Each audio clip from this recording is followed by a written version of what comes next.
迦牟尼佛弥勒佛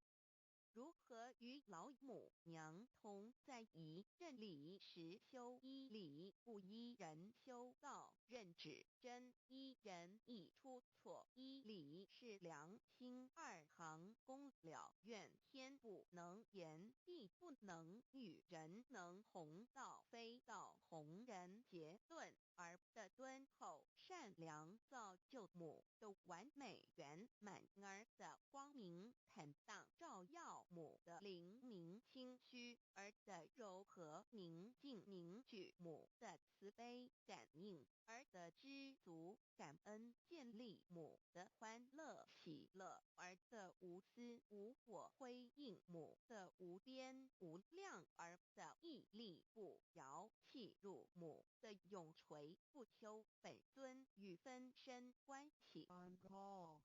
资料来源网址https://drive.google.com/files/d/0b_cas1z_6/view pref equals 2 and ple equals 1 and page equals 109538991504767448305.